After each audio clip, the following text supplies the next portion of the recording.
الحمد لله وكفى وسلام على عباده الذين اصطفى أما بعد فأعوذ بالله من الشيطان الرجيم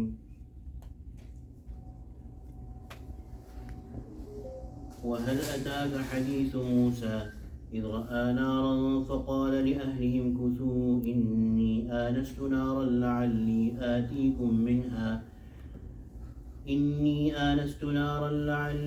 آتيكم منها بقبس أو أجد على النار هدى فلما أتاها نودي يا موسى إني أنا ربك فاخلع عليك إنك بالوادي المقدس طوى وأنا اخترتك فاستمع لما يوحى إنني أنا الله لا إله إلا أنا فاعبدني وأقم الصلاة لذكري إن الساعة آتية أكاد أخفيها لتجزى كل نفس بما تسعى فلا يصدنك عنها من لا يؤمن بها واتبع هواه فتردى صدق الله العظيم وبلغنا رسوله النبي الكريم ونحن على ذلك من الشاهدين والشاكرين والحمد لله رب العالمين. Surah Taha. From tonight we are going to start the lengthy mention of the story of Musa in detail that Allah subhanahu wa ta'ala has mentioned in the surah, and this is the reason why the surah is also named as Surah Kalim. وَهَلْ أَتَاكَ حَدِيثُ مُوسَى, Allah subhanahu wa ta'ala says to the Prophet sallallahu alayhi wa sallam, has the news of or the story of Musa alayhi reached to you?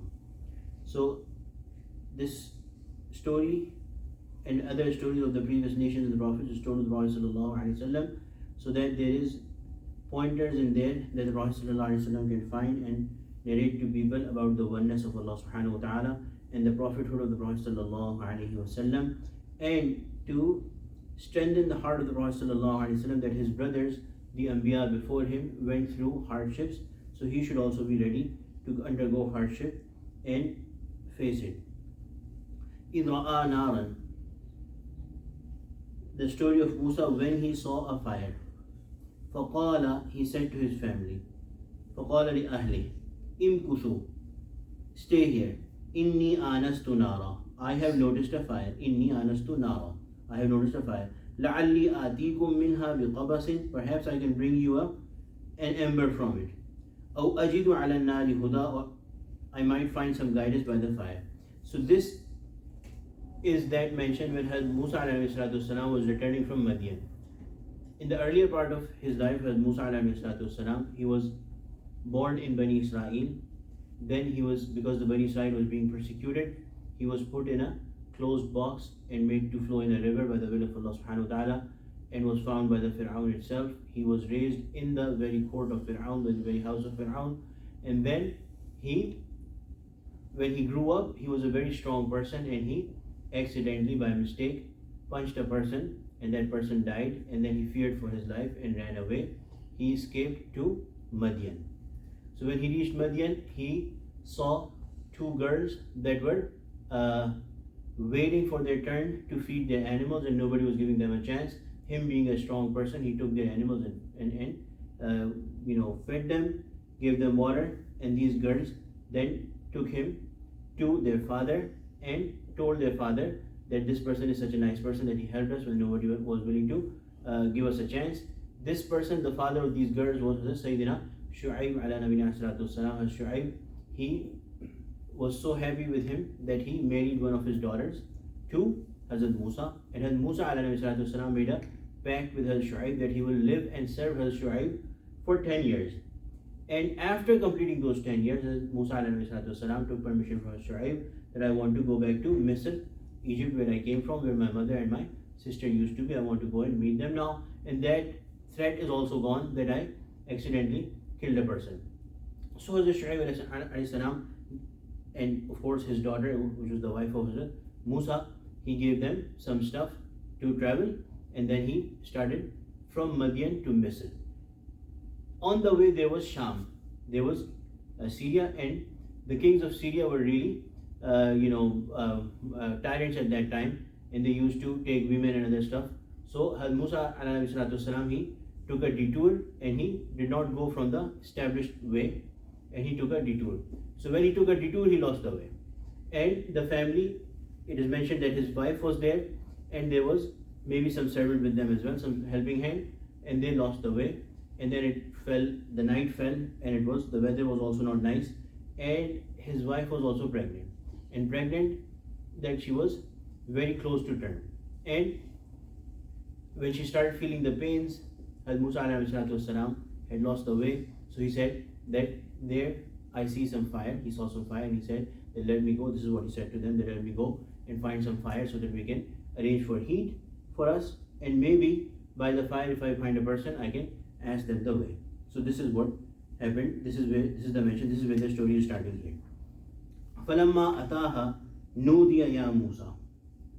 So when he came to it, when Musa came to the fire, and when he actually, it is written in the scene that when he tried to catch that fire, so when he saw the fire was very unique and very weird, something that he had never seen before. The fire was burning, the flames were atop a fresh green tree, and the fire was not hurting the tree at all.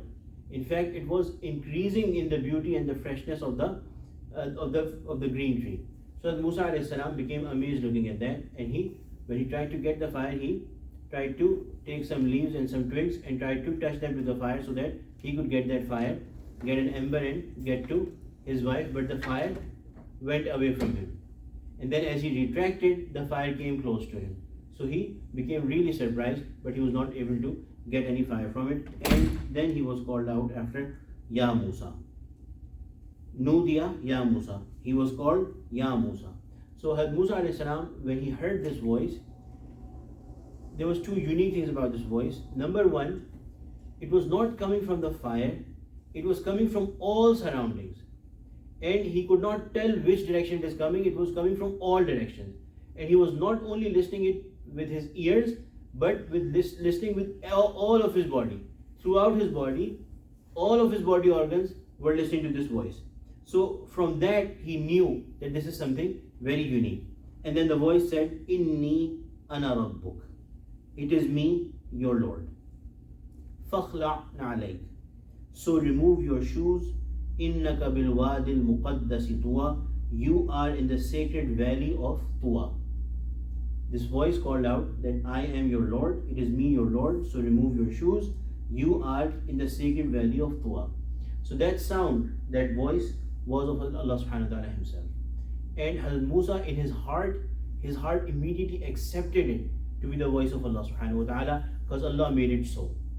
And Hazrat Musa directly heard Allah subhanahu wa ta'ala himself. Allah subhanahu wa ta'ala gave him that honor. Then Allah subhanahu wa ta'ala, the first thing Allah subhanahu wa ta'ala told him is that it is me, your Lord, so don't be afraid. It is your Lord, somebody who takes care of you, somebody who created you. Take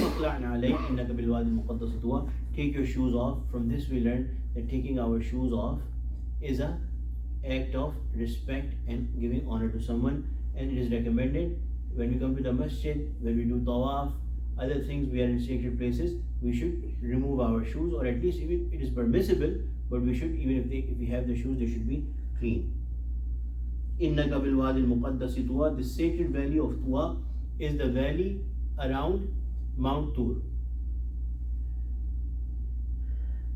وَأَنَا اخْتَرْتُكَ. And I have chosen you. وَأَنَا اخْتَرْتُكَ فَاسْتَمِعْ لِمَا يُوحَى. So listen to what is given as wahi to you. So this was the wahi being given to Hazrat Musa alayhi wasalam. إِنَّنِي أَنَا اللَّهُ. Surely I am Allah. La ilaha illa ana. There is no God but myself. فَعْبُدْنِي. So worship me. وَأَقِمِ الصَّلَاةَ لِذِكْرِي. And establish salah for my remembrance. So then the first command that was given, what was being given to Hazrat Musa alayhi was that worship me and worship nobody. I am the only God, worship me. And the way of worshipping is that establish salah. So salah was there in the Sharia of Hazrat Musa alayhi as well, but not 5 daily prayers. It was different from the Ummah of the Prophet Muhammad sallallahu alaihi wasallam. And again, the reason was the outcome of salah, as mentioned in the Quran here, is that Allah subhanahu wa ta'ala's remembrance.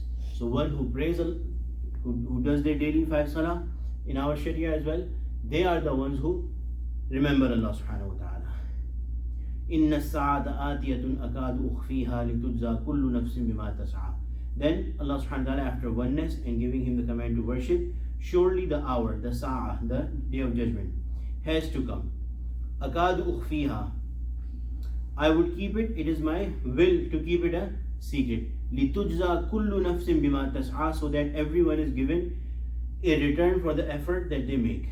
So everyone, this time of the day of judgment will be kept secret, so that everybody keeps doing the good things and is earns the reward. فَلَا يَصُدَّنَّكَ عَنْهَا مَنْ لَا يُؤْمِنُ بِهَا.